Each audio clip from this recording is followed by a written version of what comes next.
2024년 태국에서는 한국 여행 금지 해시태그가 퍼지며 반한 감정이 고조되기 시작했습니다. 한 유명 태국 유튜버는 한국은 경제적으로는 번영하지만 국민들의 인식은 후진적이고 태국인들에 대해 인종차별적이라며 비난을 했죠. 태국 주요 일간지에서는 한국 출입국 관리사무소의 엄격한 입국 심사를 문제 삼았어요. 한 태국 남성의 사연이 화제가 되었는데 그는 왕복 항공권과 호텔 예약을 했음에도 입국이 거절되어 큰 상처를 받았다고 해요. 이 글은 SNS에서 폭발적인 반응을 얻으며 1000만 건에 가까운 조회수를 기록했습니다. 상황이 악화되면서 태국 내 일부 식당에서는 한국인 손님을 받지 않겠다는 움직임까지 있었고 심지어 태국 경찰이 한국인 관광객들을 불시 검문하겠다는 소문도 돌았어요. 태국인들은 이런 반한 감정을 고조시키면 한국이 먼저 사과할 것이라 예상했지만 오히려 한국 법무부가 불법 체류자 단속 강화라는 강경한 대응을 시작했답니다. 이 과정에서 태국 정부는 아무런 조치도 취하지 않은 채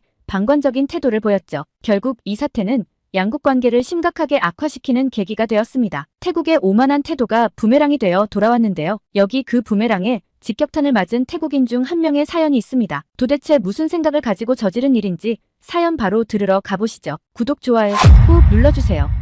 안녕하세요.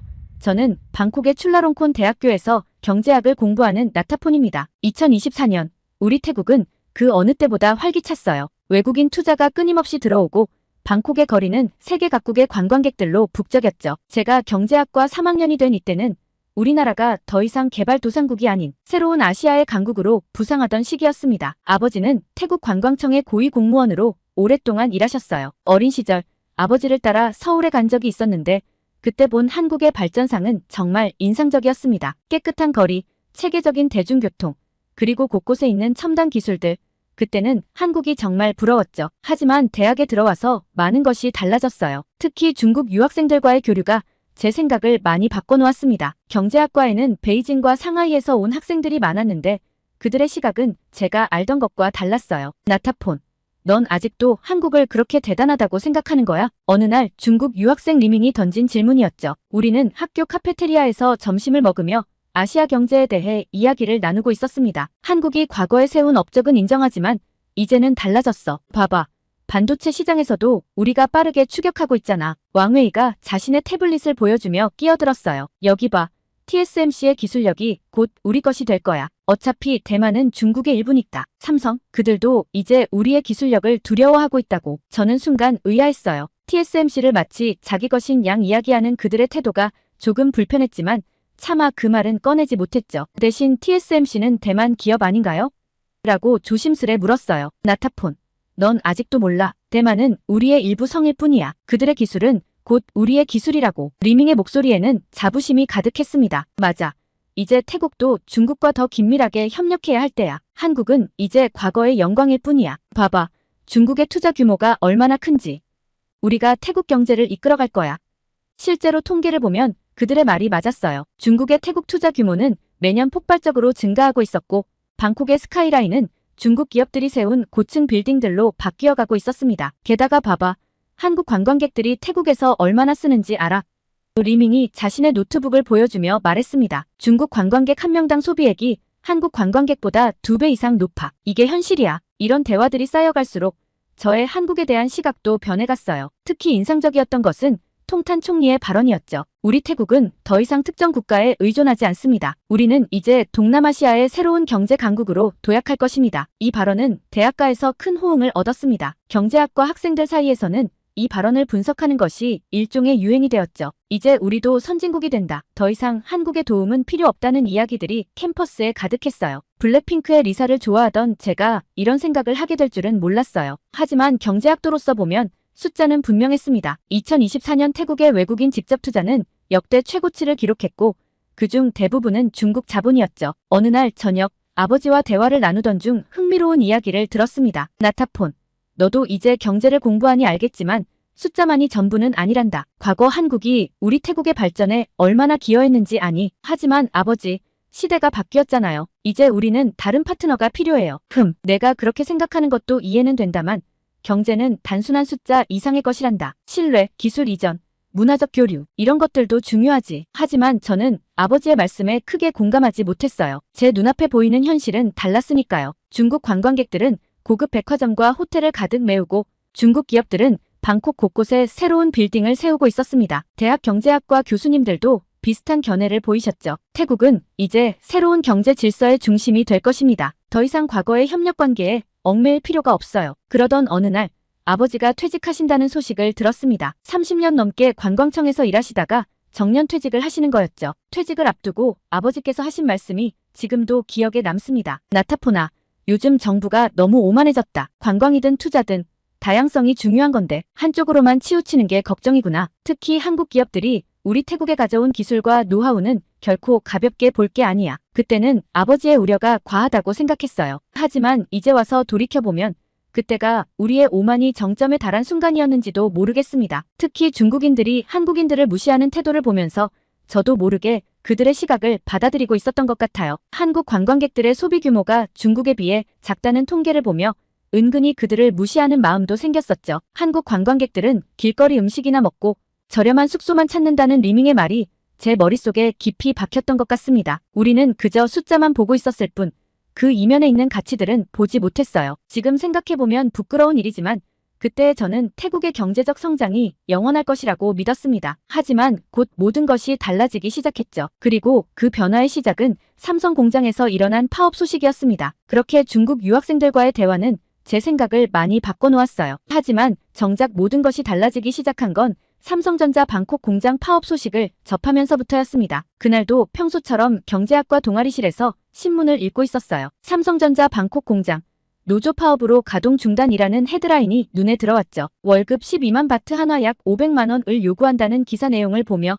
처음에는 한국 기업의 착취에 대한 정당한 저항이라고 생각했습니다. 당연한 거 아닌가?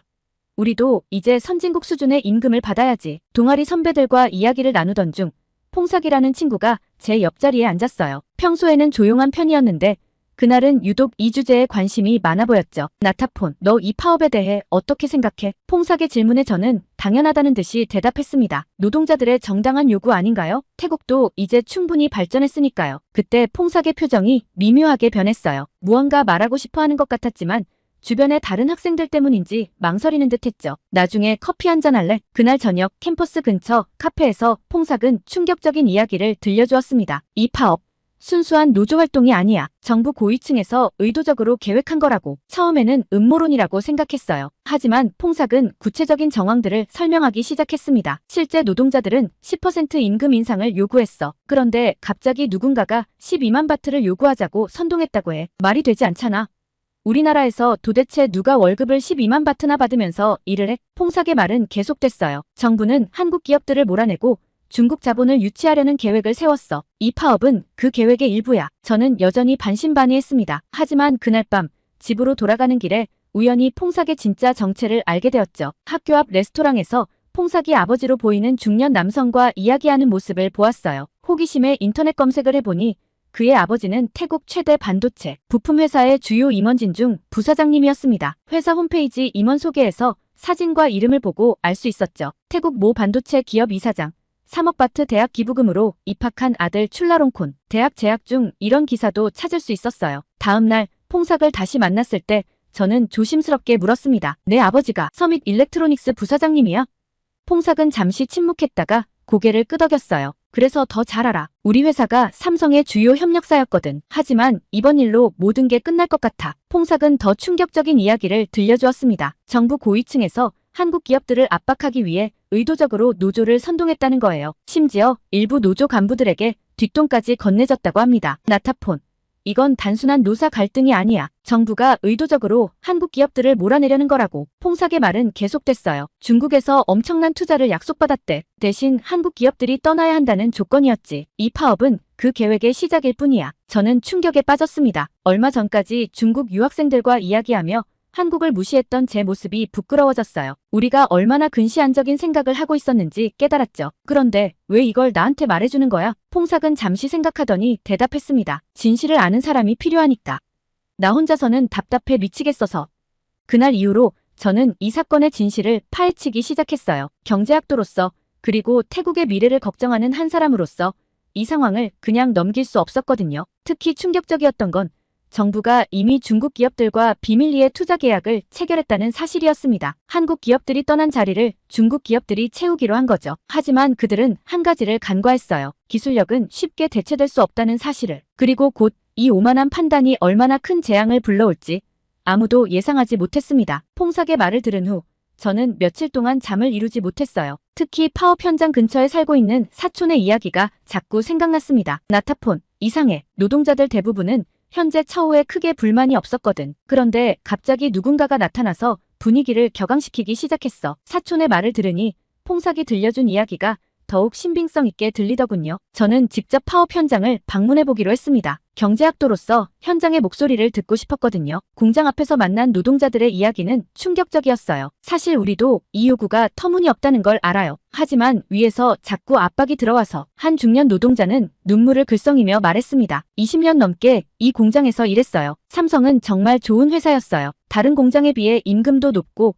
복지도 좋았죠. 그런데 이번 파업은 뭔가 이상해요. 점점 더 많은 의문점이 생겼어요. 노조 지도부의 갑작스러운 태도, 변화, 불필요하게 과격해지는 시위 양상, 그리고 이를 부추기는 듯한 정부의 미온적 대응까지. 퐁삭의 아버지 회사에서 일하는 직원의 증언은 더욱 충격적이었습니다. 정부 고위 관료들이 자주 드나들었어요. 회장님은 매번 그분들 만나고 나면 굉장히 괴로워하셨죠. 뭔가 강요받는 것 같았어요. 어느 날 퐁삭이 은밀히 한 문서를 보여주었어요. 정부와 중국 기업 간의 예비투자 계약서였죠. 삼성이 떠난 부지에 중국의 반도체 기업을 유치한다는 내용이었습니다. 이건 아버지 책상에서 우연히 본 거야. 보여주기도 힘든 거지만 내가 알아야 할 것 같아서. 문서를 자세히 살펴보니 더 놀라운 사실들이 있었어요. 중국 기업 유치를 위해 정부가 제공하기로 한 혜택들이 기존 한국 기업들에 비해 터무니없이 관대했거든요. 이건 단순한 투자 유치가 아니야. 퐁삭이 말했습니다. 우리나라의 산업 주권을 넘기는 거나 다름없어. 더 조사해보니 이런 움직임이 삼성뿐만 아니라 다른 한국 기업들에도 영향을 미치고 있다는 것을 알게 됐어요. 현대자동차,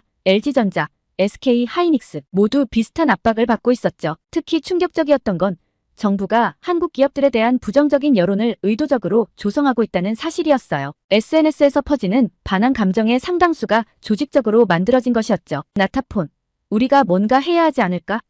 퐁삭의 질문에 저는 한동안 대답하지 못했어요. 이 거대한 음모 앞에서 대학생인 우리가 무엇을 할 수 있을까 하는 의문이 들었거든요. 하지만 곧 결심했습니다. 최소한 진실을 기록하고 알리는 것부터 시작하기로 했어요. 제 전공을 살려 이 사태의 경제적 영향을 분석하는 리포트를 작성하기 시작했죠. 이 파업이 가져올 경제적 손실은 상상을 초월할 거야. 보고서를 쓰면서 저는 깨달았습니다. 한국 기업들이 떠난다면 그건 단순히 몇 개 회사가 나가는 게 아니라 우리나라 산업 생태계 전체가 무너지는 거야. 이렇게 저와 퐁삭의 진실 찾기는 계속되었습니다. 퐁삭과 함께 진실을 파헤치면서 저는 점점 더 큰 충격에 빠져들었어요. 특히 퐁삭이 자신의 아버지 회사 내부 자료들을 보여주기 시작하면서부터였죠. 이건 정부와 중국 투자단 사이에서 오간 비밀 협약서야. 퐁삭이 조심스럽게 서류를 펼쳤습니다. 보통은 외국인 투자 유치 계획이 공개되는 게 맞는데 이건 철저히 비밀리에 진행됐어. 문서들을 살펴보니 충격적인 내용들이 가득했어요. 태국 정부는 이미 작년부터 중국의 주요 기업들과 접촉해왔더군요.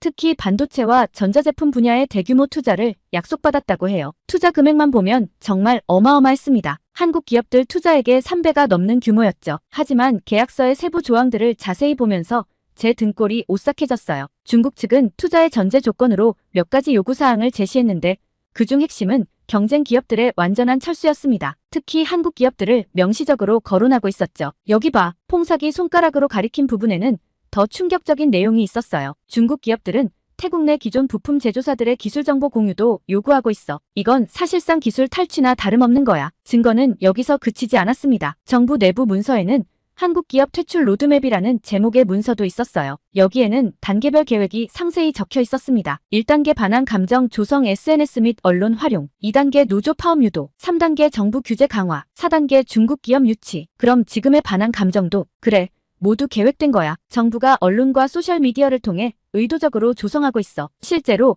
최근 몇 달간 태국 내 주요 매체들의 한국 관련 보도를 분석해보니 의도적인 패턴이 보였어요. 한국 기업들의 작은 실수는 크게 부풀려지고 좋은 소식은 의도적으로 축소되거나 무시되었죠. 더 큰 충격은 제가 직접 만난 공장 노동자들의 증언이었습니다. 처음에는 정말 이상했어요. 15년차 베테랑 노동자 쏨차이 씨가 말했습니다. 어느 날 갑자기 낯선 사람들이 나타나서 노조 집회를 주도하기 시작했거든요. 그들은 우리 직원도 아니었어요. 다른 노동자 수한 씨의 증언은 더 구체적이었어요. 그들은 정부 관련 인사라고 했어요. 한국 기업들이 태국을 착취하고 있다며 선동했죠. 하지만 우리는 알아요. 삼성이 얼마나 좋은 처우를 해주는지. 현장 관리 감독자로 일하는 프라위 씨는 눈물을 글썽이며 말했습니다. 지난 20년간 이 공장에서 일하면서 두 아이를 대학까지 보냈어요. 한국 사람들이 우리를 착취했다고요? 말도 안 되는 소리죠. 그들은 우리에게 기술을 가르쳐 주었고 공정한 대우를 해주었어요. 증언을 수집하면 할수록 제 마음속 갈등은 깊어져 갔습니다. 그동안 제가 믿어왔던 모든 것이 거짓이었다는 사실이 너무나 고통스러웠어요. 특히 중국 유학생들과 나눴던 대화들이 자꾸 떠올랐죠. 그들의 말을 맹목적으로 믿었던 제 자신이 부끄러웠습니다. 어느 날 퐁삭이 더 충격적인 사실을 알려주었어요. 정부가 중국 기업들에게 약속한 게 있어. 우리 태국 기업들의 기술 정보를 모두 공유하기로 했대. 그게 무슨 말이야? 삼성이나 다른 한국 기업들과 협력하면서 우리가 배운 기술들, 정부가 그걸 중국 기업들에게 넘기기로 한 거야. 아버지 회사도 포함이야. 결국 저는 이 모든 진실을 알리기로 결심했어요. 경제학도로서, 그리고 태국의 미래를 걱정하는 한 시민으로서 침묵할 수 없었거든요. 학술 논문의 형태를 빌려 이 사실들을 기록하기로 했죠. 태국 전자산업의 지속가능한 발전을 위한 재현이라는 제목으로 논문을 쓰기 시작했습니다. 위험한 선택이라는 걸 알았지만 이대로 우리나라가 큰 실수를 저지르도록 놔둘 수는 없었어요. 논문을 쓰기 시작한 지 일주일째 되던 날이었어요. 태국 전역을 뒤흔드는 충격적인 뉴스가 전해졌습니다. 삼성전자 태국 공장 전면 철수 결정, 베트남 투자 확대. 처음에는 진짜라고 믿기 힘들었어요. 하지만 삼성전자의 주요 임원진이 직접 베트남을 방문해 응우옌 수원 푹 총리와 만나는 사진이 공개되면서 이게 현실임을 깨달았죠. 특히 충격적이었던 건 투자 규모였습니다. 연간 10억 달러, 우리 돈으로 무려 34억 바트가 넘는 금액이었어요. 나타폰, 봤어? 퐁삭이 숨을 헐떡이며 도서관 1층 로비로 뛰어왔어요. 그의 얼굴은 평소보다 더 창백했습니다. 결국 일이 이렇게 되어버렸네. 이게 다가 아니야. 우리 회사도 아버지가 방금 긴급 이사회를 소집하셨어. 퐁삭의 아버지가 운영하는 서밋 일렉트로닉스는 삼성전자의 핵심 부품 공급업체였어요. 20년 넘게 쌓아온 파트너십이 하루아침에 무너지는 순간이었죠. 회사 매출의 60%가 삼성 관련 사업이었다고 해요. 태국 경제신문들은 연일 특별 기사를 쏟아냈습니다. 삼성 철수로 인한 경제적 손실 연간 50억 달러 추정. 연관 산업, 도미노 붕괴 우려 같은 헤드라인이 지면을 장식했어요. 실제로 다음 날부터 연이어 발표가 이어졌습니다. 현대자동차, LG전자, SK하이닉스, 주요 한국 기업들이 하나둘씩 태국 철수를 검토하기 시작했어요. 특히 LG전자는 이미 베트남 정부와 비밀리에 협상을 진행 중이라는 소식도 들려왔습니다. 신뢰할 수 없는 곳에서는 더 이상 사업을 지속할 수 없습니다. 베트남 정부는 우리를 진정한 파트너로 대우해 주었고 우리도 이에 부응할 것입니다. 직접적인 표현은 아니었지만 태국 정부의 비신사적인 행동에 대한 강력한 경고였죠. 특히 신뢰라는 단어를 강조한 것이 의미심장했어요. 퐁삭의 집에 초대받아 갔을 때 저는 처음으로 그의 아버지를 뵙게 되었어요. 평소엔 카리스마 넘치는 분이었다는데 그날 본 부사장님은 깊은 피로감에 잠긴 모습이었습니다. 20년 동안 쌓아온 신뢰관계가 이렇게 무너지다니. 부사장님은 한숨을 쉬며 말씀하셨어요. 우리 회사 직원이 3,000명인데 이 중 절반은 삼성 관련 생산라인에서 일하고 있어. 이게 다 정부의 오만한 판단 때문이야. 부사장님께서는 지난 20년간의 이야기를 들려주셨어요. 처음 삼성과 거래를 시작했을 때는 작은 공장에 직원 50명뿐이었대요. 하지만 삼성의 기술 지원과 품질 관리 시스템 덕분에 세계적인 부품 기업으로 성장할 수 있었다고 해요. 한국 기업들은 단순히 돈만 벌어가지 않았어. 그들은 우리에게 어떻게 물고기를 잡는지 가르쳐 주었지. 부사장님께서는 지난 20년간의 이야기를 들려주셨어요. 처음 삼성과 거래를 시작했을 때는 작은 공장에 직원 50명뿐이었대요. 하지만 삼성의 기술 지원과 품질 관리 시스템 덕분에 세계적인 부품 기업으로 성장할 수 있었다고 해요. 한국 기업들은 단순히 돈만 벌어가지 않았어. 그들은 우리에게 어떻게 물고기를 잡는지 가르쳐 주었지. 이어서 더 충격적인 이야기를 들려주셨어요. 중국 기업들이 제시한 계약 조건이 얼마나 불공정한지,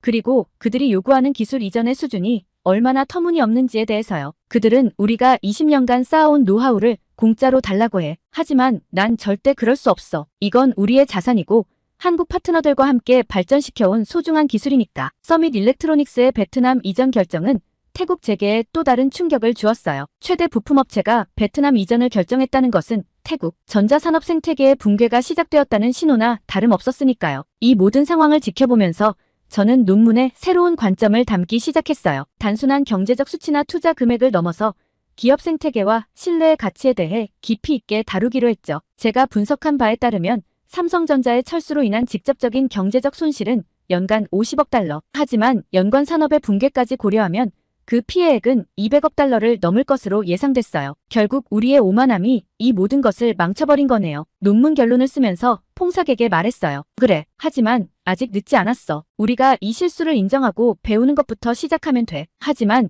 우리의 깨달음이 전부가 아니었어요. 더 큰 파장이 다가오고 있었고 태국 경제는 예상보다 더 큰 위기에 직면하게 됩니다. 취업 포털 사이트에는 벌써부터 태국 이공계 인재들의 베트남 취업 문의가 폭주하기 시작했어요. 태국의 브레인 드레인이 시작됐다는 우려의 목소리가 커져갔습니다. 이제 우리나라는 돌이킬 수 없는 변화의 소용돌이에 휘말린 것 같았어요. 그리고 이건 시작에 불과했습니다. 삼성전자의 철수 선언 이후 태국 경제는 급격한 하락세를 보이기 시작했어요. 마치 도미노처럼 한국 기업들이 하나둘씩 태국을 떠난다는 소식이 들려왔습니다. 현대자동차가 가장 먼저 움직였어요. 태국 전기차 공장 건설 계획 전면 취소, 베트남 대체 투자 검토 중이라는 뉴스가 떴죠. 5,000대 규모의 전기차 생산 계획이 물거품이 된 거예요. 그 다음은 LG전자였습니다. 태국 방콕 가전제품 공장 철수, 베트남 하이퐁으로 이전 이런 뉴스가 연이어 보도됐어요. SK하이닉스도 계획했던 반도체 연구소 설립을 전면 취소했고요. 나타폰, 큰일 났어. 어느 날 아침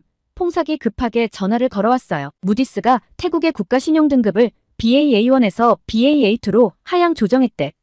S&P도 곧 비슷한 조치를 할 거래. 이건 정말 심각한 문제였어요. 신용등급 하락은 외국인 투자 감소와 직결되니까요. 실제로 태국 증시에서는 외국인 투자자들의 대규모 이탈이 시작됐습니다. 더 큰 문제는 중국이었어요. 그토록 큰 소리치던 중국 기업들의 투자 계획이 하나둘씩 취소되기 시작한 거죠. 중국 최대 전기차 업체 BYD, 태국 투자 계획 재검토, 베트남 대체 투자 가능성, 중국 통신장비 업체 화웨이, 태국 5G 인프라 투자 보류.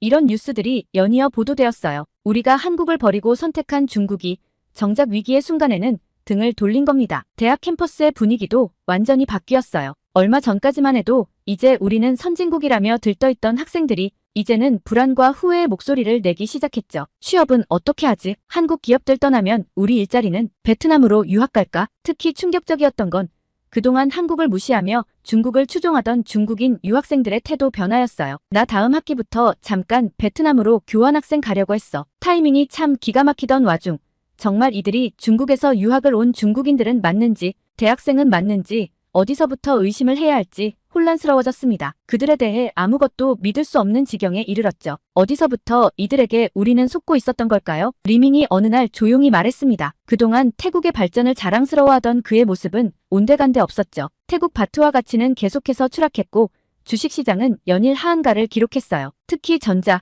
자동차 부품 관련 기업들의 주가 폭락이 심각했죠. 퐁삭의 아버지 회사도 예외는 아니었습니다. 주가가 30% 넘게 폭락했어.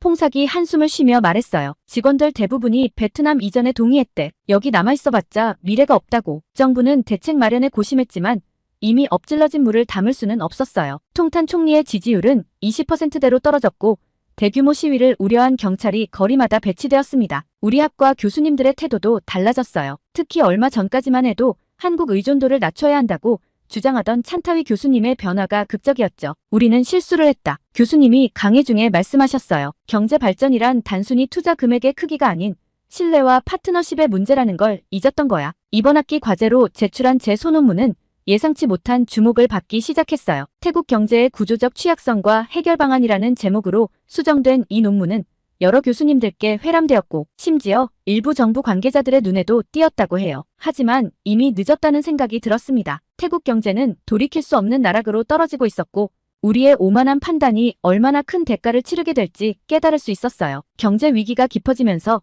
우리 대학가에는 새로운 바람이 불기 시작했어요. 더 이상 허황된 자부심이나 오만한 태도는 찾아볼 수 없었죠. 대신 진지한 반성과 미래에 대한 고민이 가득했습니다. 출라롱콘 대학의 경제학과에서는 자발적인 토론회가 열렸어요. 우리는 왜 실패했는가라는 주제로요. 300명이 넘는 학생들이 모였고 밤늦게까지 진지한 토론이 이어졌습니다. 우리가 얼마나 어리석었는지 이제야 깨달았어요. 경제학과 학생회장 수파 씨가 전체 학생회의에서 말했습니다. 한국은 우리에게 단순한 투자자가 아니었어요. 20년 넘게 함께 성장해온 진정한 파트너였죠. 그들이 가져온 것은 단순한 자본이 아닌 기술과 노하우, 그리고 발전의 비전이었습니다. 청년들 사이에서 시작된 반성의 목소리는 SNS를 통해 빠르게 퍼져나갔어요. 젊은이들은 자신들의 과거 오만함을 진심으로 반성하기 시작했습니다. 그러던 어느 날 통탄 총리가 전국 TV 연설을 통해 공식 사과를 했습니다. 45분간의 연설은 태국 정치 역사상 가장 겸손한 모습을 보여준 순간이었어요. 우리는 큰 실수를 저질렀습니다. 한국은 우리의 가장 신뢰할 수 있는 파트너였음에도 우리는 그들의 진정성을 의심했고 배신했습니다. 이제라도 이 관계를 회복하고자 합니다. 총리는 구체적인 개선 방안도 제시했어요. 한국 기업들을 위한 특별경제구역 설립, 기술 협력 강화를 위한 새로운 제도적 장치 마련, 그리고 문화 교류 확대 등이었죠. 제 논문은 예상치 못한 반향을 일으켰어요. 특히 논문에서 제가 강조한 것은 베트남의 성공 사례였어요. 베트남은 한국과의 협력을 통해 놀라운 성장을 이뤄냈습니다. 삼성전자의 베트남 스마트폰 공장은 이미 세계 최대 규모가 되었고 현지 부품 조달률도 60%를 넘어섰죠. 베트남은 우리가 걸어왔어야 할 길을 보여주고 있어. 경제학과 교수님의 말씀이 가슴에 깊이 와닿았습니다. 다행히도 희망은 있었어요. 한국 정부와 기업들은 제한적이나마 새로운 협력 방안을 모색하기 시작했습니다. 신뢰는 하루아침에 쌓을 수 없어요. 하지만 하루아침에 무너질 수는 있죠. 우리는 이스라린 교훈을 절대 잊지 말아야 합니다. 퐁삭은 베트남에서 새로운 삶을 시작했지만 우리는 여전히 자주 연락하며 미래를 이야기해요. 그는 최근 한국, 베트남, 태국 3국 청년 기업가 포럼을 준비하고 있다고 했어요. 언젠가 세 나라가 함께 성장하는 날이 올 거라 믿는다고요. 제가 경험한 2024년의 태국은 큰 시련이었지만 동시에 값진 교훈을 얻은 시간이었습니다. 우리는 이제 알아요. 진정한 경제 발전이란 단순한 숫자의 성장이 아니라는 것을. 그것은 신뢰와 상호 존중을 바탕으로 한 진정한 파트너십에서 시작된다는 것을. 최근 베트남에서 열린 아세안 청년 포럼에서 저는 이렇게 발표했어요. 우리는 실수했고 그 대가를 치렀습니다. 하지만 그 과정에서 우리는 성장했어요. 이제 우리는 더 겸손하게, 더 현명하게, 그리고 더 진정성 있게 협력을 추구하고 있습니다. 한국과의 관계는 천천히 하지만 확실하게 회복되리라 믿습니다. 그리고 이번에는 결코 같은 실수를 반복하지 않을 거예요. 우리의 미래는 협력과 신뢰 속에서 피어날 테니까요. 오늘의 사연은 여기까지인데요. 출라롱콘 대학에서 타나폰의 감동적인 사연 감사하며 앞으로도 응원하겠습니다. 구독과 좋아요 감사드리며 다음 영상으로 찾아뵙겠습니다. 결국 한국 정부가 강력한 조치를 내렸어요. 이번이 세 번째 강제 퇴거 조치인데 약 9,000명의 태국인 불법 체류자들이 대상이 되었답니다. 출입국 관리사무소는 이들에게 일주일간의 정리 시간을 주고 인천공항을 통해 강제 퇴거 조치를 시행한다고 밝혔죠. 현재 한국에 있는 20만 명 가까운 태국인들이 이번 조치의 영향을 받을 것으로 보여요. 특히 올해 상반기에는 불법 체류자 단속 건수가 역대 최고치를 기록했는데 법무부는 정부 합동 단속을 통해 13만 3,724명을 단속하고 223명을 자진 출국 조치했다고 합니다. 더욱 충격적인 건 이제는 남아있는 20만 명이 태국인들을 한 명도 빠짐없이 단속하겠다는 법무부의 강경한 입장이에요. 이런 강경 대응의 배경에는 태국인들의 마약 사건과 농장, 무단 이탈 등으로 인한 한국 사회의 피해가 자리 잡고 있었죠. 이런 상황이라면 앞으로 한국에 있는 태국인 불법 체류자들의 대규모 강제 송환은 피할 수 없을 것 같은데요. 여기 강제 소환으로 아수라장이 된 태국인의 현지 상황이 여실히 드러난 사연이 있습니다. 무슨 일로 사연까지 보내게 되었는지 바로 들으러 가보시죠. 구독, 좋아요 꾹 눌러주세요. 지금은 어두워져가는 방콕의 마지막 밤을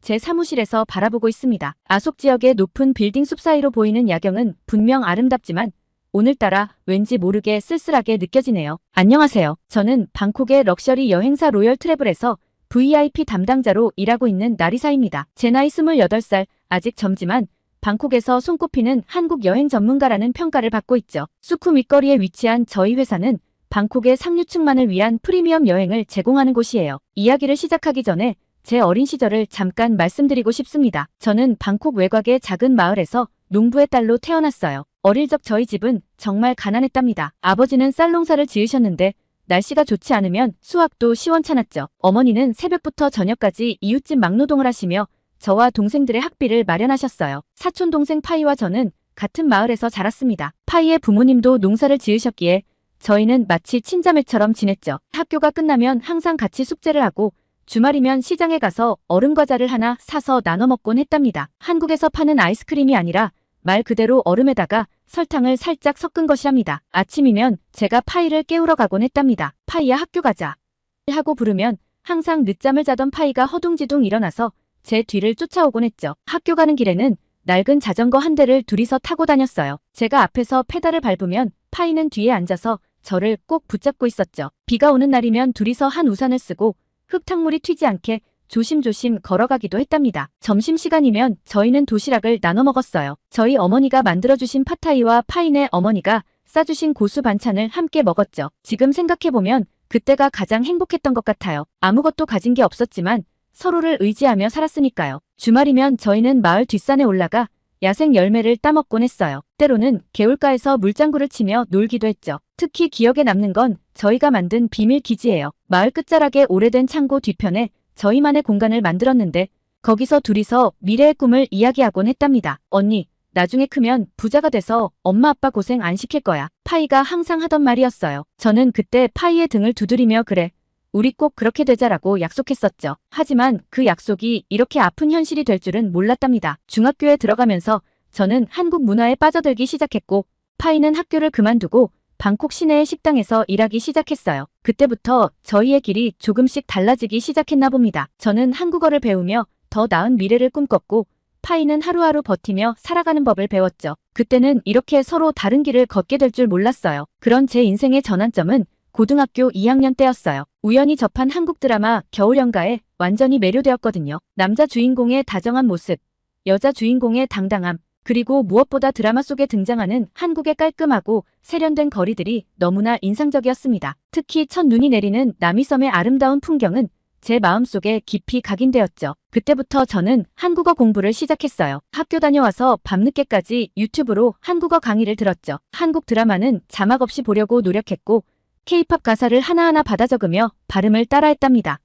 당시 저희 집은 컴퓨터도 없었기에 이웃집 PC방에서 아르바이트를 하며 공부했어요. 월급 대신 인터넷 사용 시간으로 받았죠. 부모님은 처음에 많이 걱정하셨어요. 그렇게 힘들게 공부해서 뭐 하려고 그러니 차라리 영어나 배우지 라고 말씀하셨죠. 특히 아버지는 제가 농사일을 도와야 할 시간에 한국어 공부만 한다고 화를 내시기도 했답니다. 하지만 저는 포기하지 않았습니다. 대학은 진학하지 못했지만 독학으로 한국어 능력 시험 5급까지 취득했어요. 작은 여행사에서 첫 직장 생활을 시작했을 때도 매일 아침 한국 뉴스를 보며 시사상식을 쌓았답니다. 점심시간에도 한국 예능 프로그램을 보며 최신 트렌드를 파악했죠. 덕분에 한국 문화와 트렌드에 대한 이해도가 높아졌고 자연스럽게 한국 여행 상품을 전문적으로 다루게 되었어요. 지금 제가 일하는 로열 트래블은 방콕 최고의 럭셔리 여행사입니다. 처음엔 말단 직원으로 입사했지만 한국에 대한 해박한 지식과 완벽한 한국어 실력을 인정받아 빠르게 승진했죠. 특히 제가 기획한 프리미엄 의료 관광 패키지는 태국 상류층 사이에서 큰 인기를 끌었어요. 강남의 성형외과부터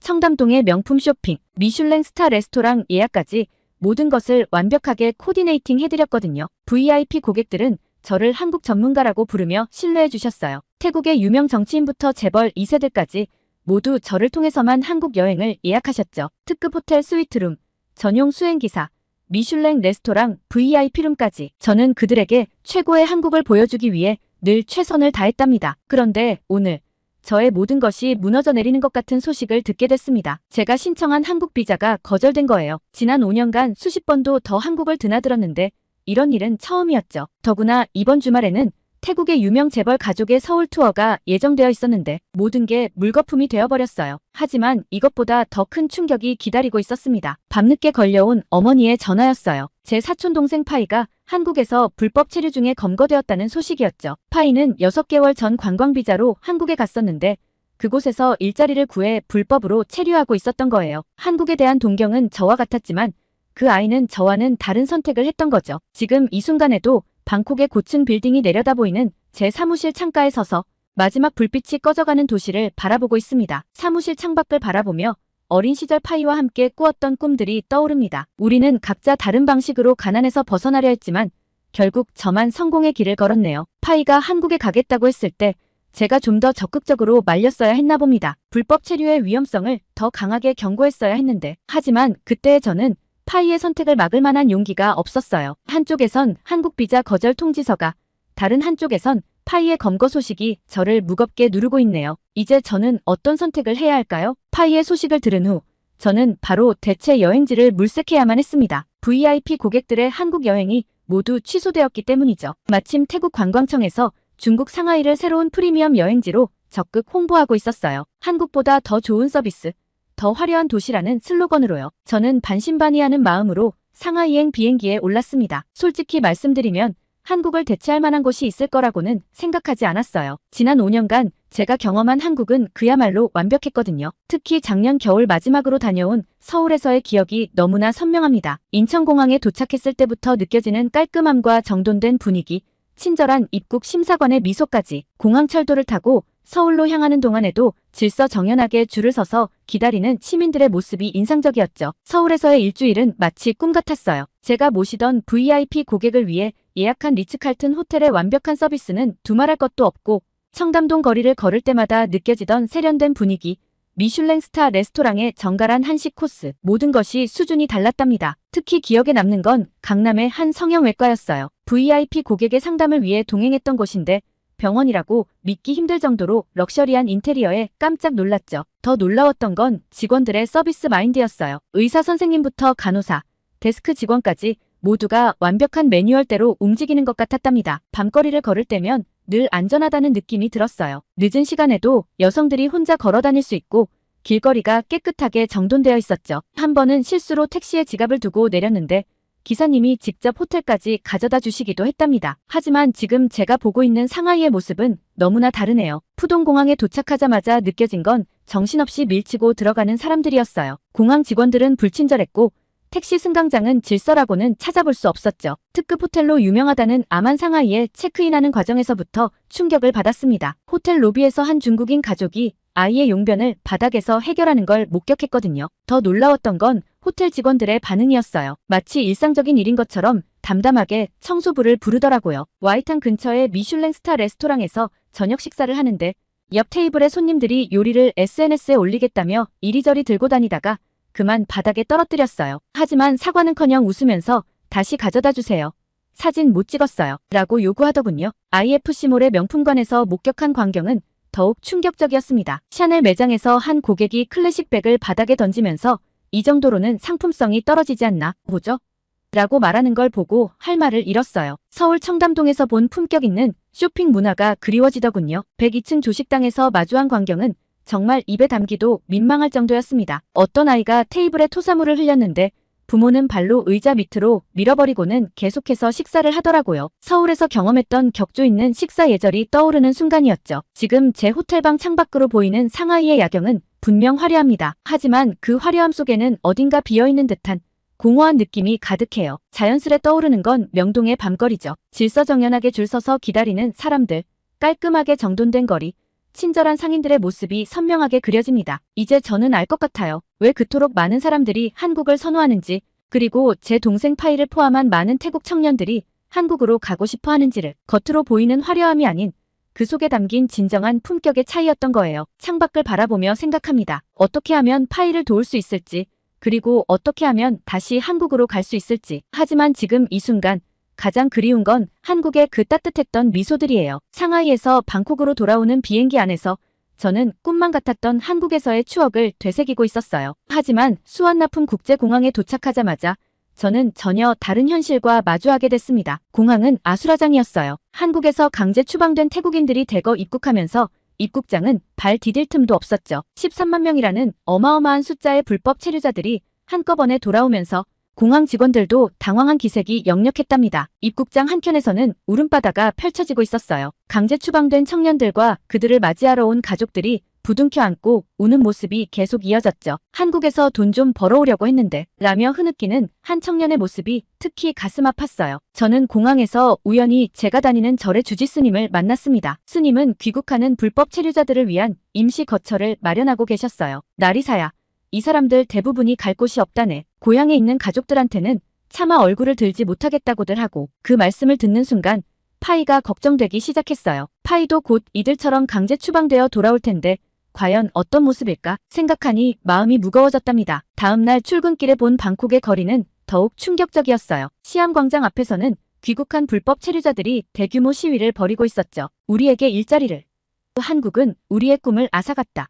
라는 피켓을 들고 있는 모습이 텔레비전 뉴스에도 나왔어요. 회사에 도착해보니 분위기가 심상치 않았습니다. 한국 관련 여행 상품이 모두 취소되면서 회사도 큰 타격을 입은 상태였거든요. 팀장님께서 저를 따로 불러 말씀하셨어요. 나리사, 우리도 새로운 활로를 찾아야 할 것 같아. 중국 쪽으로 방향을 돌려보는 건 어떨까? 하지만 제가 상하이에서 본 것들을 떠올리니 쉽게 수긍할 수가 없었어요. 그래서 제가 다른 제안을 드렸죠. 팀장님, 제가 귀국한 불법 체류자들을 위한 재취업 프로그램을 기획해보면 어떨까요? 이분들의 한국 경험을 활용할 수 있는 방법이 있을 것 같은데요. 팀장님은 제 제안에 관심을 보이셨고 저는 바로 프로그램 기획에 착수했어요. 하지만 현실은 제가 생각했던 것보다 훨씬 더 암담했답니다. 먼저 찾아간 곳은 방콕 외곽의 한 임시 수용소였어요. 그곳에서 만난 청년들의 이야기는 충격적이었죠. 대부분이 한국에서 일하는 동안 마약에 노출되었다고 해요. 처음에는 힘든 노동을 견디기 위해 가벼운 마음으로 시작했다가 어느새 중독되어 있었다는 거예요. 더 큰 문제는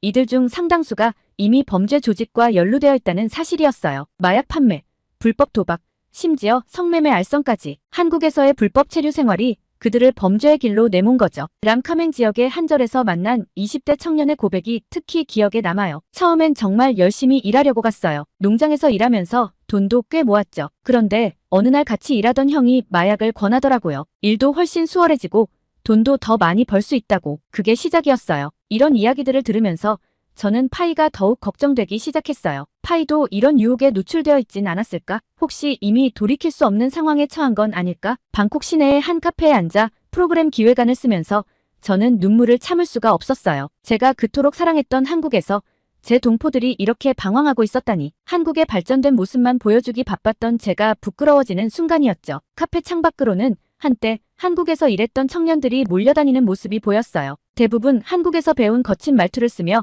낮부터 술을 마시고 있었죠. 한 청년은 갑자기 길바닥에 주저앉아 울기 시작했는데 그의 팔뚝에는 주사 자국이 선명했어요. 마약의 흔적이었겠죠. 재취업 프로그램을 기획하면서 가장 큰 벽에 부딪힌 건 그들의 변해버린 생활 패턴이었어요. 한국에서 불법 체류 생활을 하며 대부분 주야가 바뀐 생활을 했대요. 낮에는 잠을 자고 밤에 일하는 생활이 몸에 배어 정상적인 일상으로 돌아오기가 힘들다는 거죠. 더 심각한 건 그들의 정신 건강이었어요. 불법 체류자 신분으로 늘 불안에 시달리다 보니 조금만 스트레스를 받아도 폭력적으로 변하는 경우가 많았죠. 실제로 제가 프로그램 상담을 하던 중에도 한 청년이 갑자기 의자를 던지고 난동을 부린 적이 있었어요. 특히 충격적이었던 건 아송역 근처에서 목격한 광경이었어요. 한국에서 강제 추방된 여성들이 모여있는 곳이었는데 대부분이 불법 성형을 한 흔적이 역력했죠. 한국의 성형외과에서 일하며 배운 지식으로 태국에서 불법 시술을 하겠다는 계획을 세우고 있다는 말을 들었을 때는 정말 할 말을 잃었답니다. 프로그램 기획안을 쓰면 쓸수록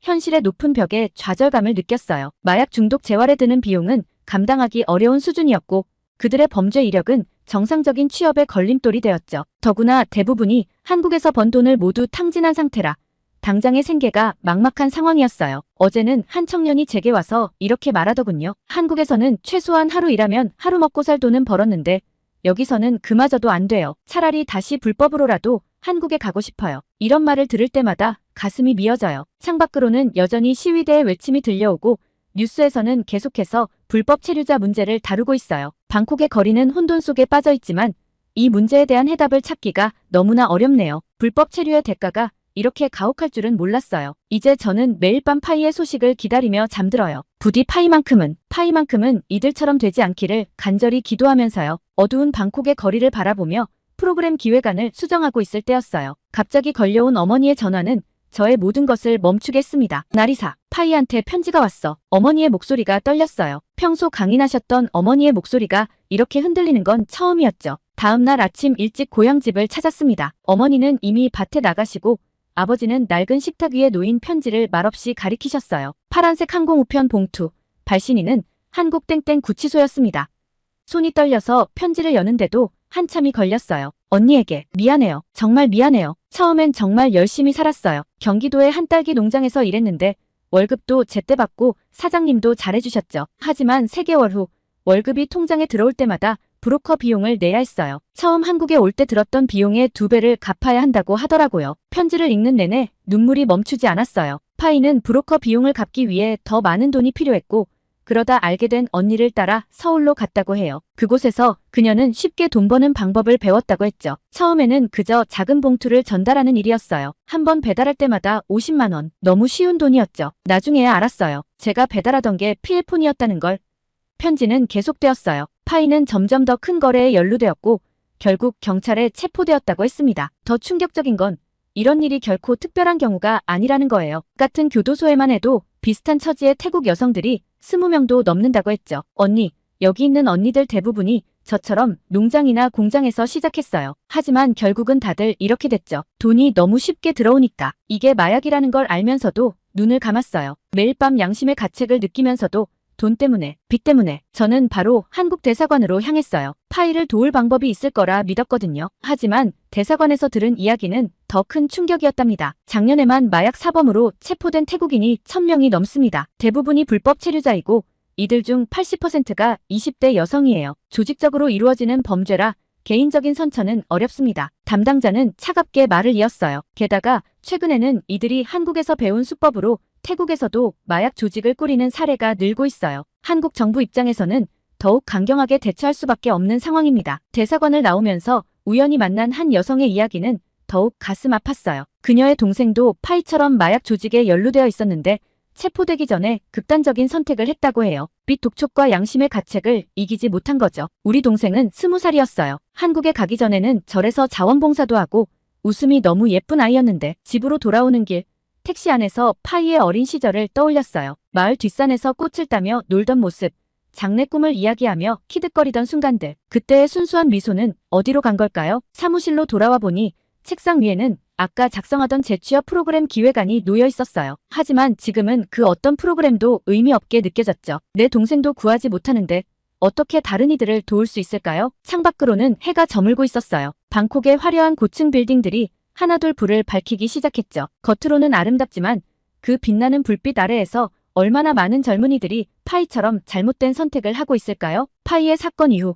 저는 태국 내 불법 체류자 가족들의 모임을 만들었어요. SNS를 통해 자연스럽게 형성된 모임이었는데 한 달 만에 1000명이 넘는 회원이 모였죠. 매주 토요일마다 모여서 한국에 있는 가족들의 소식을 나누고 서로를 위로하는 시간을 가졌답니다. 제가 이 모임의 대표로 태국 뉴스에 출연하게 된 것이 전환점이 되었어요. 인터뷰에서 저는 불법 체류 문제를 해결하기 위해서는 양국의 협력이 필요하다고 말했고 특히 브로커들의 횡포를 고발했죠. 그 방송을 본 주태국 한국 대사관에서 연락이 왔고 얼마 후 한국 법무부로부터 공식 초청장을 받게 되었습니다. 나리사 씨의 활동이 인상적이었습니다. 불법 체류 문제의 해결을 위해서는 양국 민간단체의 협력이 필요한데 당신이 그 가교 역할을 해주었으면 합니다. 서울행 비행기를 타기 전 저는 복잡한 심정이었어요. 제가 그토록 사랑했던 한국이지만 이번엔 다른 모습을 보게 될 거란 걸 알았거든요. 파이가 겪었던 그 어두운 이면을 직접 마주하게 될 테니까요. 법무부 조사관과 함께 첫 번째로 방문한 곳은 경기도의 한 농촌 마을이었습니다. 이곳은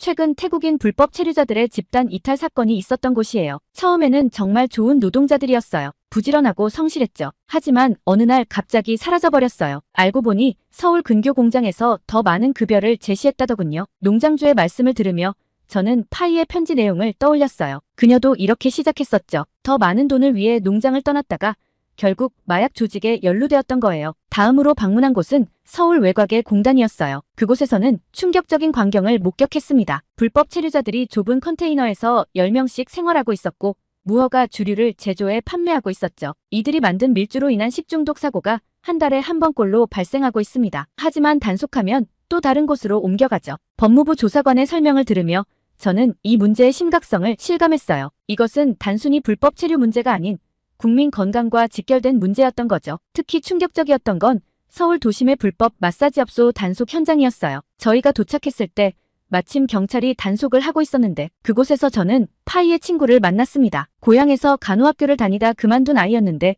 이제는 전혀 다른 사람이 되어 있었죠. 언니, 우리가 이러고 싶어서 이러는 줄 아세요? 처음엔 정말 악착같이 일했어요. 하지만 브로커 빚은 늘어만 가고 결국 이렇게 될 수밖에 없었어요. 하지만 이런 어두운 현실 속에서도 저는 희망을 발견할 수 있었어요. 법무부에서 운영하는 외국인 보호소를 방문했을 때였죠. 그곳에서는 체계적인 시스템으로 불법 체류자들을 관리하고 있었고 자진 출국자들에게는 재입국의 기회도 제공하고 있었답니다. 우리는 결코 외국인 노동자들을 적대하지 않습니다. 다만 질서가 필요한 거죠. 합법적인 경로로 들어와 정당한 대우를 받으며 일할 수 있도록.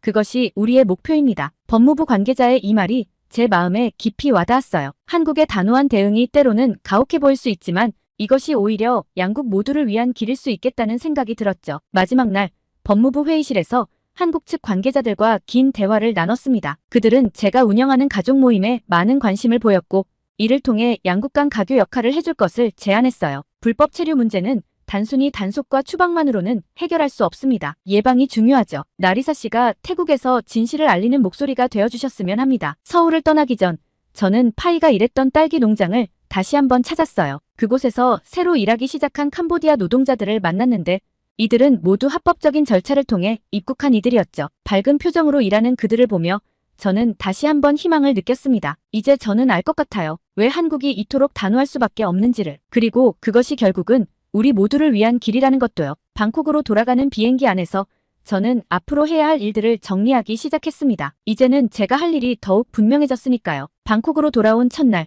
저는 밤새 고민했어요. 서울에서 본 진실들, 그리고 법무부에서 받은 제안, 이 모든 것을 어떻게 전달해야 할지 머리가 복잡했죠. 결국 제가 선택한 건 SNS였어요. 젊은이들의 목소리에 가장 귀 기울이는 공간이니까요. 처음에는 조심스럽게 시작했어요. 제 인스타그램에 한국에서의 진실이라는 해시태그로 짧은 글을 올렸죠. 파이의 이야기를 가명으로 바꾸어 연재하기 시작했고 서울에서 직접 목격한 현장의 이야기들도 하나씩 풀어냈답니다. 오빠, 한국 진짜 예뻐요. K-팝 스타들처럼 저도 성형수술하고 싶은데 20대 초반의 한 태국 여성이 불법 성형 브로커의 꿰매에 넘어가 실명 위기를 겪었습니다. 그들이 말하는 싼 성형의 실체는 무면허 시술이었죠. 처음엔 엄청난 비난이 쏟아졌어요. 한국을 험담한다. 태국인의 자존심을 팔아먹는다는 악플이 달렸죠. 특히 한류 팬들의 반응이 거셌어요. 제가 올린 글이 캡처되어 팬카페에 돌아다니면서 저를 반한류 주동자로 몰아가기도 했답니다. 하지만 저는 멈출 수 없었어요. 매일 밤 접수되는 제보들은 제 마음을 더욱 무겁게 했거든요. 불법 체류 중인 딸의 소식을 애타게 기다리는 부모님들, 브로커 빚에 시달리는 동생의 고민을 털어놓는 언니들. 그들의 이야기를 외면할 수 없었죠. 한국에서 번 돈으로 방콕에 카페를 차렸다는 친구의 SNS를 보고 저도 한국행을 결심했어요. 그런데 그 친구, 얼마 전에 마약 투약 혐의로 체포됐대요. 알고 보니 카페는 다 거짓말이었고 이런 실제 사례들을 계속 전하다 보니 조금씩 변화가 생기기 시작했어요. 댓글창에 저도 비슷한 경험이 있어요 라는 고백들이 하나둘 올라오기 시작했고 개인 메시지로 더 구체적인 제보가 들어왔죠. 특히 큰 반향을 일으킨 건 48시간의 기록이라는 시리즈였어요. 강제 추방된 태국인들의 귀국 후 48시간을 기록한 내용이었는데 그들이 겪는 현실의 처참함이 많은 이들의 마음을 울렸답니다. 인천공항에서 방콕까지 오는 3시간 반 동안 저는 계속 울었어요. 제가 번 돈은 전부 브로커 빚으로 나갔고 이제 빈손으로 돌아가 부모님을 뵈어야 해요. 고향에는 절대 돌아가지 않겠다는 제 다짐이 무색해졌네요. 점차 제 채널은 한국 불법 체류의 실체를 알리는 창구가 되어갔어요. 예비 불법 체류자들이 진지하게 고민할 수 있는 정보들을 제공했고 이미 한국에 있는 이들을 위한 자진 출국 방법도 안내했죠. 태국 언론에서도 조금씩 관심을 보이기 시작했어요. 처음에는 작은 인터넷 매체들이었지만 나중에는 큰 방송사에서도 연락이 왔답니다. 제 이야기가 더 많은 사람들에게 전해질 수 있는 기회였죠. 가장 보람찼던 순간은 한 대학생으로부터 받은 메시지였어요. 언니의 글을 읽고 한국 불법 취업 계획을 포기했어요. 대신 한국어 공부를 더 열심히 해서 정식 취업에 도전하려고요. 이런 메시지를 받을 때마다 제가 하는 일이 조금이나마 의미가 있다고 느낍니다. 물론 아직도 쉽지 않은 싸움을 하고 있어요. 여전히 브로커들의 달콤한 유혹은 계속되고 있고 청년들의 코리안 드림은 식지 않고 있으니까요. 하지만 이제는 혼자가 아니에요. 많은 이들이 함께 목소리를 내고 있고 그들의 용기 있는 고백이 또 다른 이들을 깨우치고 있답니다. 오늘도 저는 새로운 글을 씁니다. 파이가 교도소에서 보내온 편지의 내용을, 그리고 제가 서울에서 보고 들은 이야기들을, 누군가의 꿈이 불법 체류라는 악몽으로 변하지 않기를 바라면서, 우리의 청년들이 더 이상 어둠 속으로 걸어가지 않기를 바라면서, 이제 저는 압니다. 진실을 전하는 일이 때론 고통스럽고 두려울 수 있다는 것을. 하지만 그 진실이 누군가의 인생을 구할 수 있다면 그것으로 충분하지 않을까요? 오늘의 사연은 여기까지인데요. 로열 트래블 여행사 직원 나리사 씨의 감동적인 사연 감사하며 앞으로도 응원하겠습니다. 구독과 좋아요 감사드리며 다음 영상으로 찾아뵙겠습니다.